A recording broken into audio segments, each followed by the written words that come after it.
Hi, இன்றைக்கி சில விஷயங்கள் ஷேர் பண்ணணும்னு நினைக்கிறேன். இது ஒன்றும் புதுசான விஷயம் கிடையாது. இப்போ ரீசெண்டாக நம்மளை சுற்றி நடக்கிற விஷயங்கள் தான். ஸோ நம்மளை சுற்றி இப்போ நிறைய தப்பு நடக்குது. அதுக்கு பொதுவான காரணம்னு சொல்லி நம்மளே சில இதெல்லாம் வச்சுருப்போம். ஃபார் எக்ஸாம்பிள் சொல்லணும்னா, இப்போ ஒரு திருட்டு நடக்குதுன்னா அவங்களுக்கு பணத்தாசையில் திருடிட்டாங்க, அவங்களுக்கு உழைச்சி சாப்பிட்ற டிசைர் கிடையாது, அதனால் திருடிட்டாங்க அப்படின்னு நினைப்போம். ஒரு ரேப் நடக்குதுன்னா ஒரு செக்ஷுவல் டிசைர் இருக்கும், அடிக்ஷன் இருக்கும், ஆல்கஹாலிக் ரீசன்ஸ் அந்த மாதிரி நம்ம நினச்சிப்போம். ஒரு ஹானர் கில்லிங் நடக்குது அப்படின்னா குடும்ப கௌரவம், ஜாதி, மதம் அப்படின்னு சொல்லி இந்த ஹானர் கில்லிங் காரணம் இருக்கும்.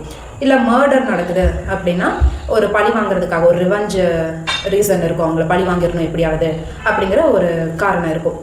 இது பொதுவான கருத்து, பொதுவான காரணங்கள் நம்ம நினச்சிருக்கிறது. இதுவே அந்த தப்பு பண்ணவங்க கிட்ட கேட்டோம்னா அவங்க அவங்களோட பாயிண்ட் ஆஃப் வியூ சொல்லுவாங்க. நான் இதெல்லாம் கோத்ரூ பண்ணேன், எனக்கு இந்த மாதிரி விஷயங்கள்லாம் நடந்துச்சு, அவன் அப்படி பண்ணா, இவன் இப்படி பண்ணா, அதுதான் என்னை இந்த தப்பை பண்ண தூண்டுச்சுன்னு சொல்லி இந்த மாதிரி சில காரணங்கள் அவங்களோட பாயிண்ட்ல இருந்து அவங்க சொல்லுவாங்க. என்னோட அப்சர்வேஷன் என்னன்னா, இந்த தப்பு பண்ணவங்க சொல்ற காரணங்களை எல்லாம் வச்சு நம்ம என்ன நினைப்போம், ஓகே மென்டலி அவங்க ஸ்டேபிளா இல்லை, மென்டல் இன்ஸ்டெபிலிட்டினால அவங்க இந்த தப்பு பண்ணிட்டாங்க அப்படின்னு நம்ம நினைப்போம். பட் ஆக்சுவலி அவங்க ரொம்ப மென்டல் ஸ்டெபிலிட்டியோட, கான்ஃபிடென்ட்டோட அந்த தப்பை பண்ணியிருப்பாங்க. ஏன்னா இந்த இடத்துல இந்த தப்பை இப்போ நான் பண்ணனா இதுல இருந்து நான் ஈஸியாக எஸ்கேப் ஆயிடலாம் அப்படிங்கிற கான்ஃபிடென்ஸோட அந்த தப்பை பண்ணியிருப்பாங்க.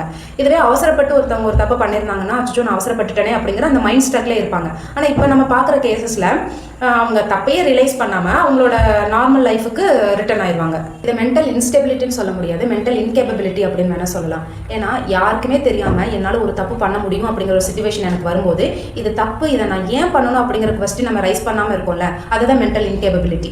ஸோ நம்மளை மென்டலி இன்கேப்பபிளாக வைக்கிறதுக்கு நம்ம சொசைட்டியில் நிறைய ஃபேக்டர்ஸ் இருக்குது.